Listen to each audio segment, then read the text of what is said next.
오늘 성경 말씀 누가복음 23장 32절로부터 43절까지 말씀 신약성경 138쪽에 있습니다.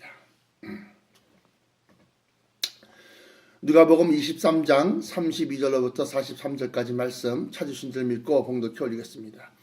또 다른 두 행악자도 사형을 받게 되어 예수와 함께 끌려가니라. 해골이라 하는 곳에 이르러 거기서 예수를 십자가에 못 박고 두 행악자도 그렇게 하니 하나는 우편에 하나는 좌편에 있더라. 이에 예수께서 가라사대 아버지여 저희를 사하여 주옵소서 자기의 하는 것을 알지 못함이니이다 하시더라. 저희가 그 옷을 나누어 제비 뽑을새 백성은 서서 구경하며 관원들도 비웃어 가로되 저가 남은 구원하였으니 만일 하나님의 택하신 자 그리스도여든 자기도 구원할지어다 하고 군병들도 희롱하면서 나와 신 포도주를 주며 가로되 내가 만일 유대인의 왕이여든 네가 너를 구원하라 하더라. 그의 위에 이는 유대인의 왕이라 쓴 패가 있더라. 달린 행악자 중 하나는 비방하여 가로되 내가 그리스도가 아니냐 너와 우리를 구원하라 하되 하나는 그 사람을 꾸짖어 가로되 내가 동일한 정죄를 받고서도 하나님을 두려워 아니하느냐 우리는 우리의 행한 일에 상당한 보응을 받는 것이니 이에 당연하거니와 이 사람의 행한 것은 옳지 않은 것이 없느니라 하고 가로되 예수여 당신의 나라에 임하실 때에 나를 생각하소서 하니 예수께서 이르시되 내가 진실로 내게 이르노니 오늘 내가 나와 함께 낙원에 있으리라 하시니라. 아멘. 주신 말씀에서 기도하겠습니다. 감사 찬송 영광받아 주옵소서. 오늘 허락하신 말씀 속에 진리가 있은즉 우리가 그 진리를 아버지 하나님 영의 양식으로 삼고자 하나이다. 오늘 이 말씀에 감추인 뜻이 온전히 밝혀짐으로 말미암아 우리 속에서 기쁨과 감사와 은혜가 넘치는 심령으로 아버지 하나님 채워주시옵시고 아버지 하나님께서 전하는 자와 듣는 자가 이 말씀으로 더욱더 거듭나는 삶을 살게 하여 주옵소서. 아버지 하나님께서 저희를 사랑하심으로 이른 새벽부터 하나님의 말씀을 쫓아 이 성전에 나오게 하심을 감사드리옵나이다. 이 말씀을 통해서 우리가 더욱더 하늘나라를 사모하며 그 나라에 들어가기를 소망하는 자 되게 하여 주옵소서. 나사렛 예수 그리스도 이름으로 간절하게 기도하옵나이다. 아멘.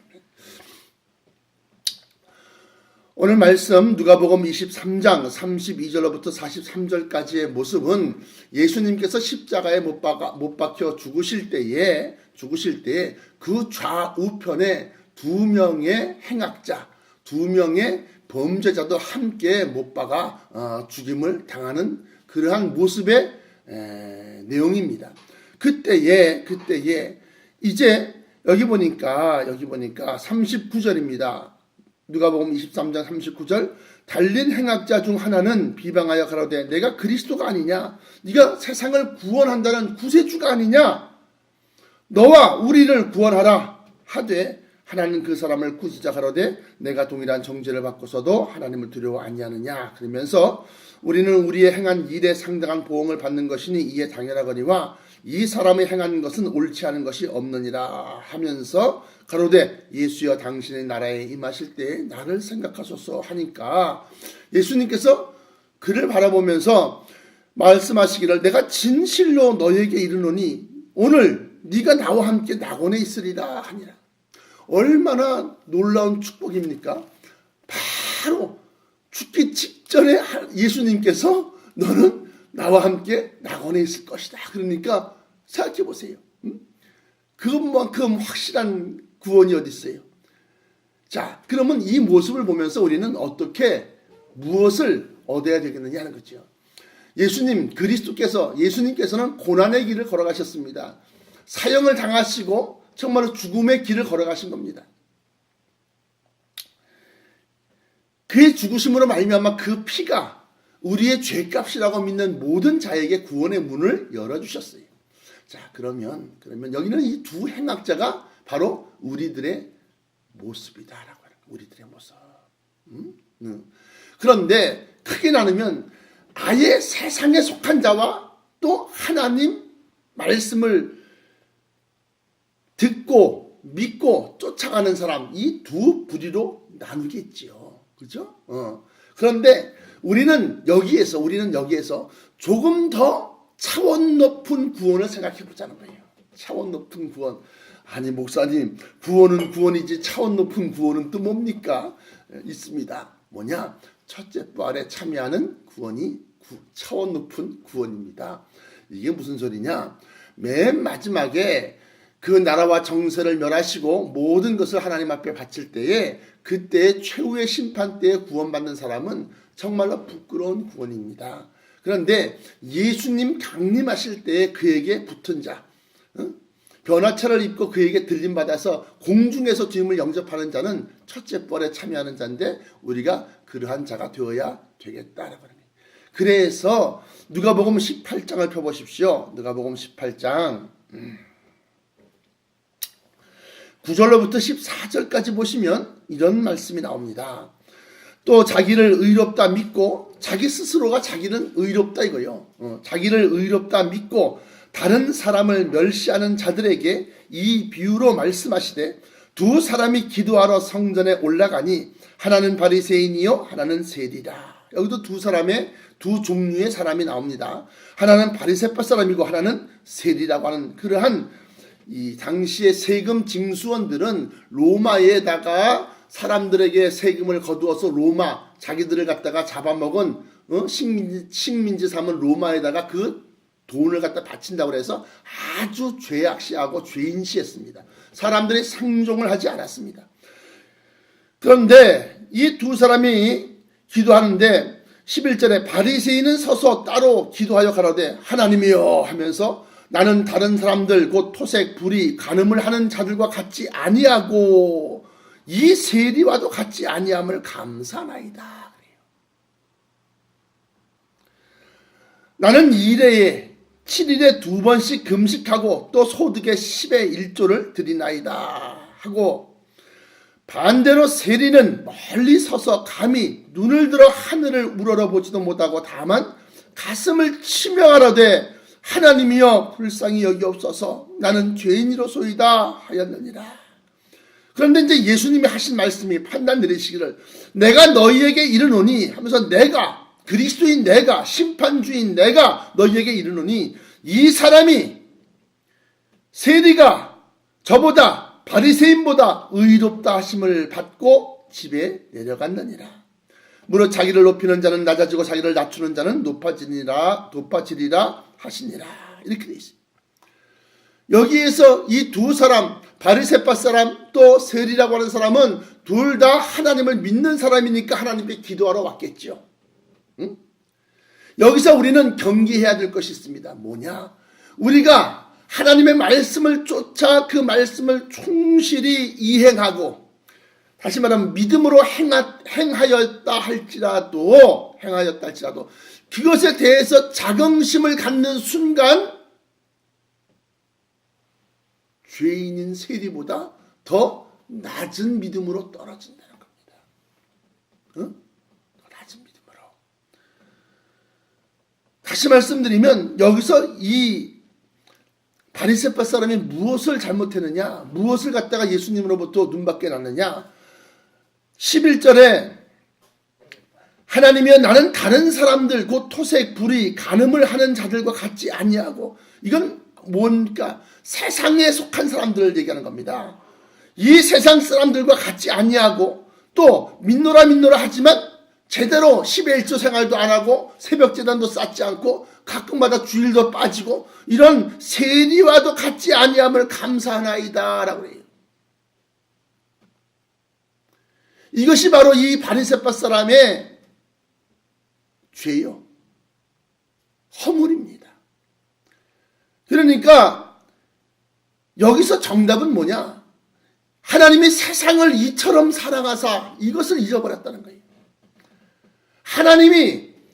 하나님을 모르고 진리도 모르고 다시 말하면 예수 그리스도도 모르고 받지 않냐고 이 세상 풍속을 따라서 죄를 범하고 행하던 그 무지의 인간들을 사랑하사 하나님께서 예수 그리스도를 독생자로 이 땅에 보내셔서 저 십자가에 못 박히심은 죄인들을 구원하려고 이 땅에 오신 거예요. 의인에게 의원이 병 환자에게 필요한 것이지 건강한 자에게는 의원이 필요 없다. 그렇게 말씀하세요. 하나님께서 예수님을 이 땅에 보내신 뜻은 죄인들을 구원하시기 위해서 이 땅에 오신 거예요. 그런데 자기들도 완전히 죄에서부터 벗어나지 못하였으면서도 죄 짓는 사람에게 손가락질하는 것을 갖다가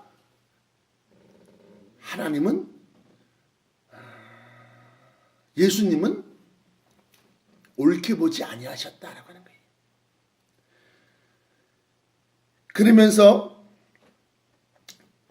토색, 불의, 간음을 하는 자들과 같지 아니하고 하면서 이 세상 사람들로부터 구별됨을 감사드립니다. 그러면서도 또 믿노라 하면서 그 믿음을 제대로 실행치 아니하는 여기는 이 세리와도 같지 아니함을 감사나이다.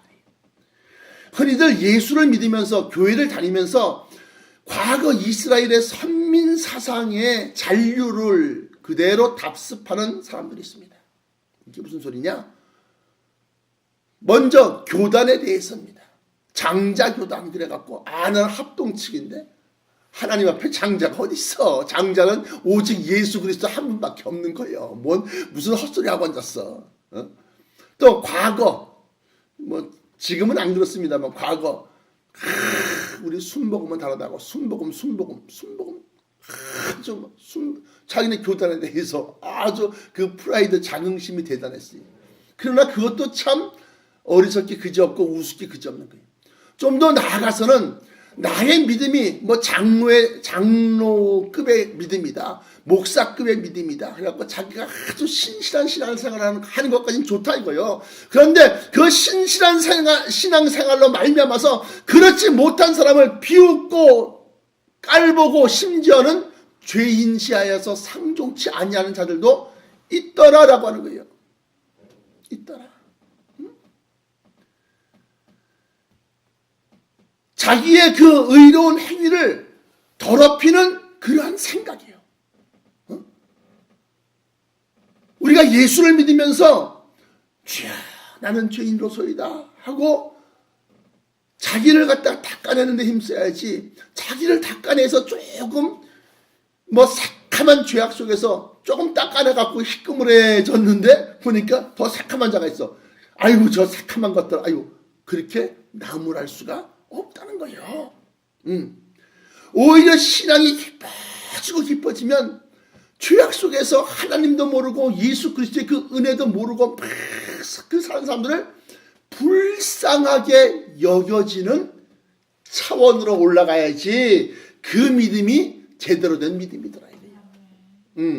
할렐루야. 할렐루야.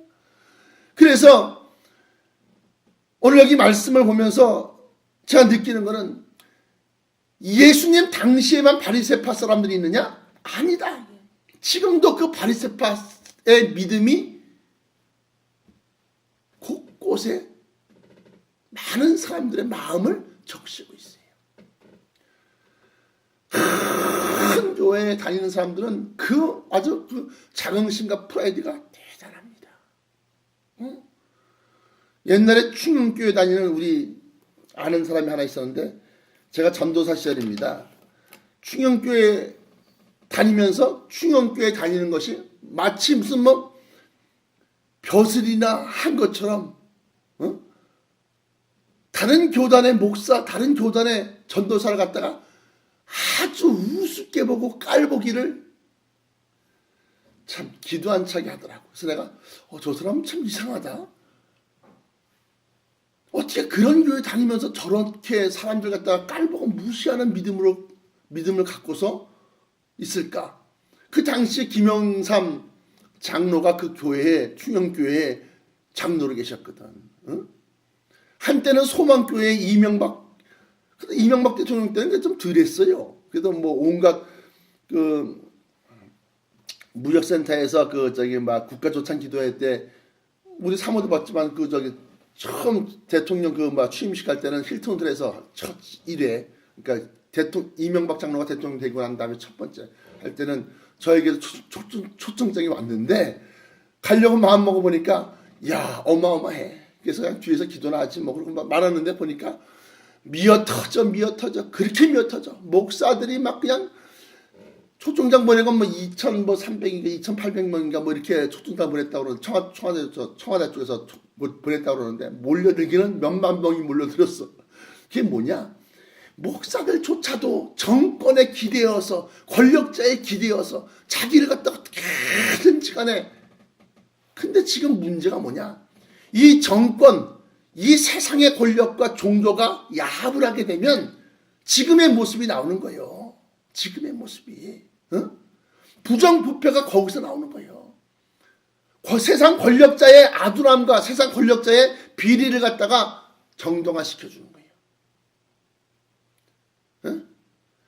그런 일례를 볼 수 있는 게 다윗이 이제 왕이 됐습니다. 그러고 난 다음에 가만히 생각해 보니까 자기는 백향목궁에 크고 웅장한 그러한 건축물에서 사는데 하나님의 법궤는 찢어진 천막, 낡은 천막 안에 있더라고요. 그래서 내가 야 하나님께서 나를 이렇게 도우셨는데 내가 하나님의 집을 건축해야겠다 하고 작정을 마음먹었어요. 그러고 난 다음에 나단 선지자를 불러서 얘기하니까 나단 선지자가 뭐라 그러냐? 하나님의 영, 신, 하나님의 신, 성령이 왕과 함께 계시는데 뭘 고민하십니까? 그런 마음이 생겼으면 그들 하십시오. 그랬단 말이에요. 그러고 난 다음에 돌아와서 자는데 하나님께서 나단 선지자를 불러서 야 내가 언제 너희들 왜 내 집을 짓지 않느냐? 그렇게 말한 적이 있느냐?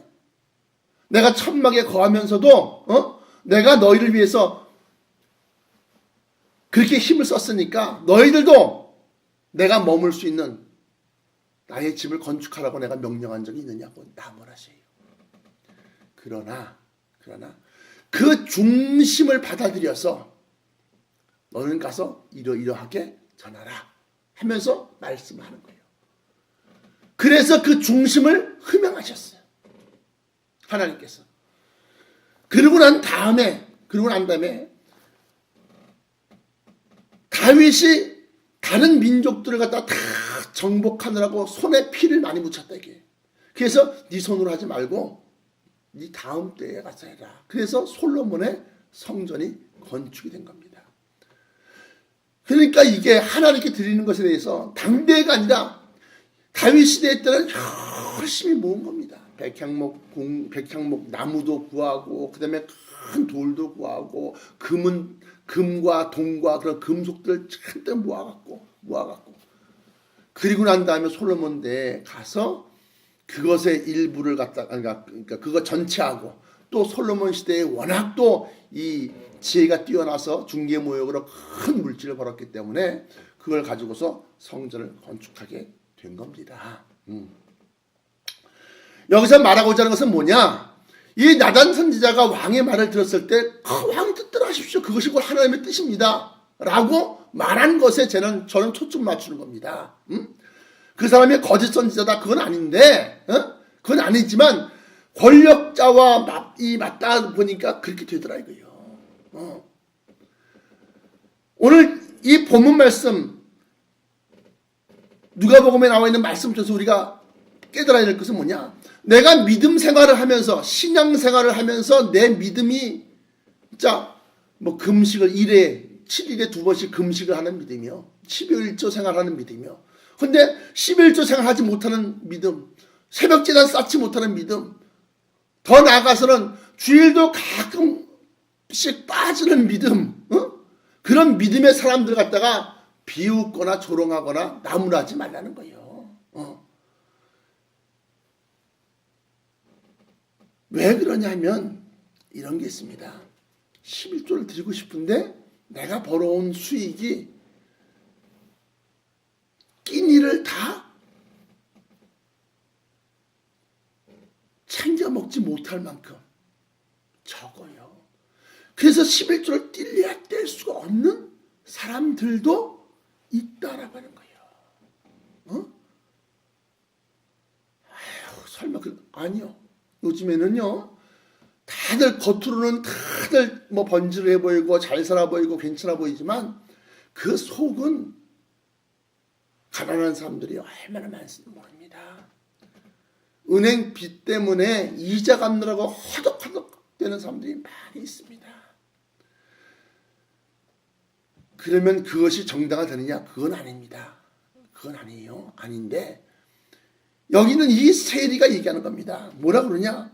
자기는 그 바리새파 사람들처럼 그렇게 못하는 것에 대해서 13절에 세리는 멀리 있어서 감히 눈을 들어 하늘을 우러러보지도 못하고 다만 가슴을 치며 가로되 하나님이여 불쌍히 여기옵소서 나는 죄인이로소이다 하였느니라.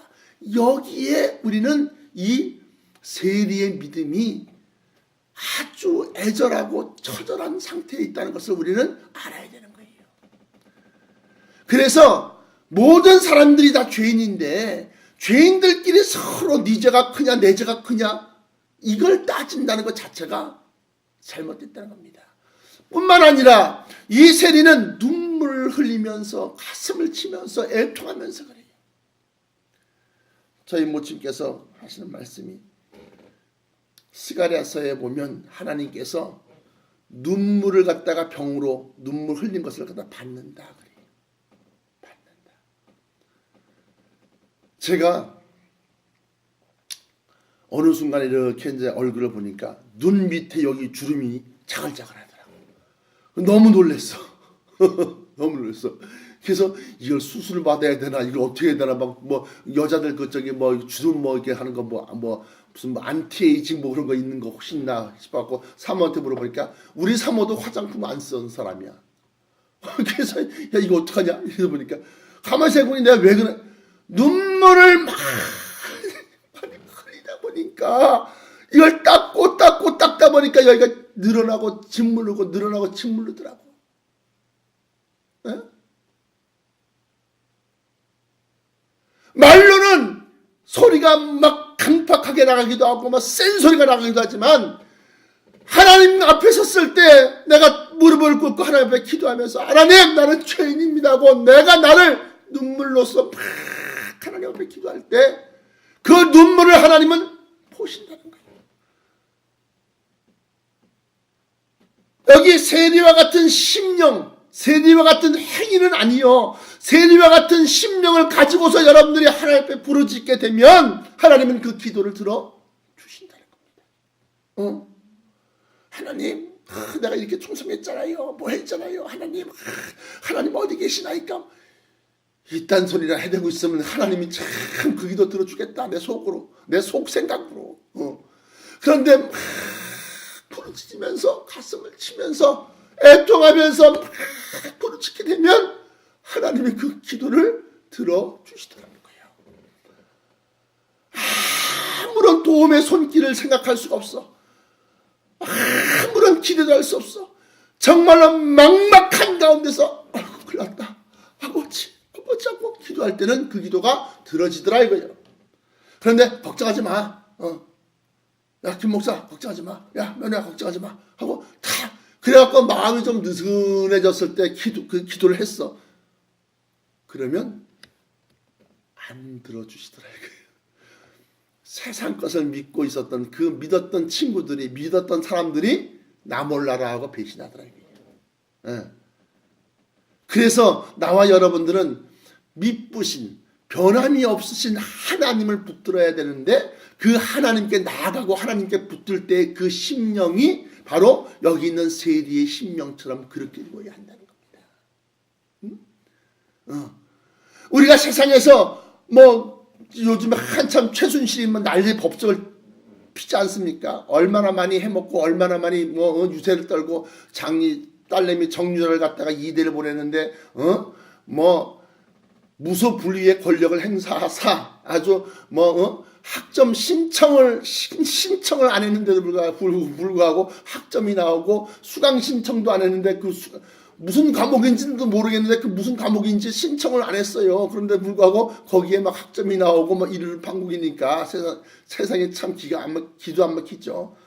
근데 그 사람을 정죄하고 그 사람을 비난하고 그 사람의 어떤 그런 거에 노란한 박근혜 대통령을 갖다 막 비난하고 하야하라고 그러고 막 난리치지만 그 이면에 보면 박근혜 대통령이라는 그 직함을 떼고 박근혜라고 하는 그 인간적인 본연의 사람의 그 사람을 생각해 보면 얼마나 불행한 사람입니까?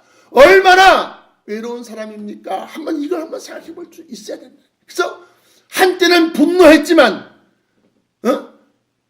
한때는 화가 났지만, 그래서 하야하시오, 내려오시오, 막 소리치고 싶었지만, 가만히 생각해 보니까 인간으로서 더없이 불쌍한 사람이 바로 그 사람이더라 이거요. 어머니가 1974년도 문세강에 의해서 8월 15일 날 총에 맞아 죽습니다. 1979년도 10월 26일 날 그 아버지마저도 총에 맞아 죽습니다. 양 부모를 총에 맞아 죽고, 그리고 난 다음에 갑자기 큰 영예 그래서 정말로 대통령 퍼스트 레이디 역할을 갖다가 하던 그 여자가 엄마 죽고 아버지 죽고 아무것도 없는 상태가 되는, 거기다가 군사 정변이 일어나서 전두환이라는 사람이 말이지 그랬을 때 그 사람의 마음을 한번 생각해 봤느냐 이거예요. 물론 독재자의 딸이다 그렇게 폄하할 수도 있어요. 그동안에 호사 생활을 많이 누렸지 않느냐 그럴 수 있어요. 권력도 행사했을 것이고 물질적으로 궁핍함이 없고 풍요롭게 지냈을 것이고, 많은 사람들이 말이지 각각 또는 무슨 큰영이 하면서 떠받들었을 수도 있어요. 그러나 인간의 존재 자체에 대해서 그 사람이 친구가 있었겠느냐 이거예요. 그 사람이 어디 한켠에 마음 놓고 진짜 울 수가 있었겠느냐 이게. 정말로 아무 다른 사람들 눈치를 보지 않고 그냥 박장대소를 치면서 깔깔깔깔 웃었을 수가 있었겠느냐 이거예요. 인간으로서는 한없이 나약하고 불쌍한 사람이었다는 거예요. 그걸 보면서 우리는 남을 정죄하기에 앞서서 그를 불쌍히 여기는 마음이 있어야 되는 거예요. 그래야지 하나님께서 그래 하고 네 마음이 그리스도의 마음과 곧 하나님의 마음과 합한 거예요. 내 마음과 같구나. 하나님이 세상을 이처럼 사랑하사, 세상이 하나님 앞에 사랑받을 만한 그런 일을 저질렀습니까? 그런 일을 했어요? 세상은 온통 자기 혼자 살겠다가 발버둥 치면서 아웅다웅하고 정말로 욕심이 서로 사나워서 물고 물리는, 뺏고 빼앗기는 그러한 세상이 바로 이 세상입니다. 그러나 그 속에서도 하나님 눈물을 흘리면서 하나님을 찾는 사람들이 있었겠지만, 그 가운데서 저들을 조금만 깨우쳐주면, 조금만 돌이키게 하면 저들이 참다운 삶을 살 수 있었을 것을 하고 하나님은 바라보시더니, 그래서 이제 우리는 물론 덮자 이 얘기 아닙니다. 용서하자 이 얘기 아닙니다. 그러나 최소한도 내가 남을 비난하지 말자, 정죄하지 말자라고 하는 거예요. 왜냐하면 너희의 그 비난으로 너희가 비난을 받을 것이요, 너희의 정죄하는 그 판단 기준을 가지고서 너희도 정죄를 당할 것이다 라고 하는 거예요.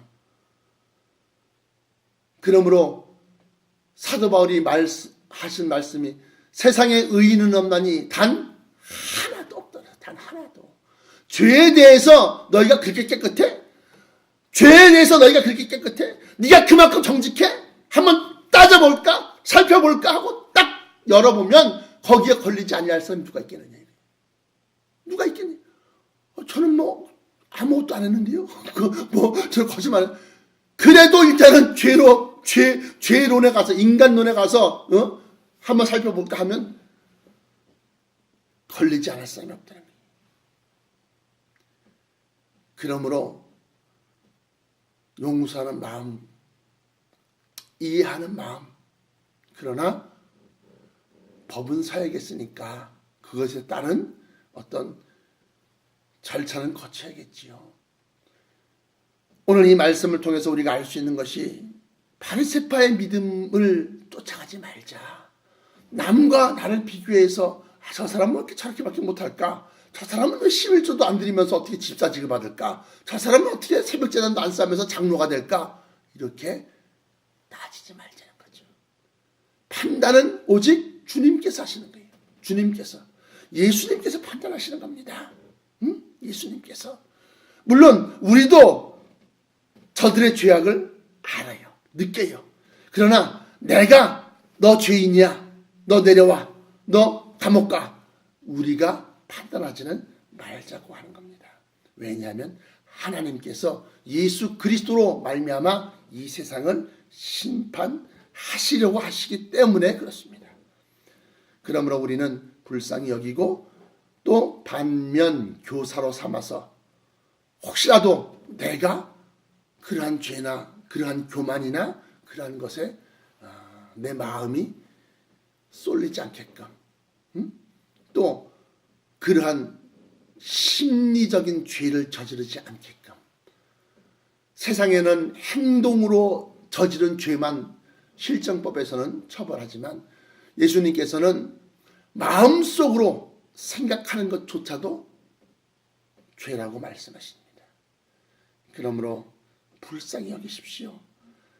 돈 많은 사람도 그 돈 많은 것은 우리가 부러울지 몰라도 돈이 많아서 볼 것을 제대로 못 보고 느낄 것을 제대로 못 느끼는 사람들을 불쌍히 여기고 권력이 진짜 정점에 다다라서 뭐 장관이요 대통령이 되어서 무소불위의 권력을 행사하더라도 우리는 불쌍히 보자는 겁니다. 불쌍히 보자는 겁니다. 그래서 그 나약한 인간이 저 사람들이 막 좀 지켜주고 사람들이 막 쫓아다니고 사람들이 막 지지해 주니까 마치 자기가 막 그냥 신이라도 됐냐 그렇게 거들먹거리는 사람들을 보면서 우리는 다시 한번 생각해 보자는 겁니다.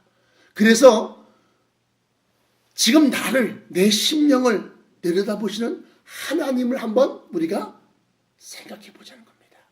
그래서 그 하나님 앞에 여기 나와 있는 것처럼 내가 너희에게 이르노니 이 사람이 저보다 의롭다 하심을 받고 집에 내려갔느니라. 그렇게 누가복음 18장 14절에 기록한 것처럼 바리새파 사람들보다는 더 나은 믿음으로 더 나은 의인으로 의롭다함을 받자 이겁니다.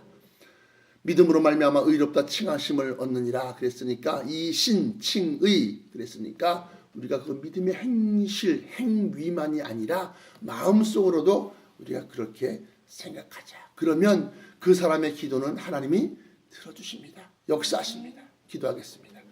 감사 찬송 영광받아 주옵소서.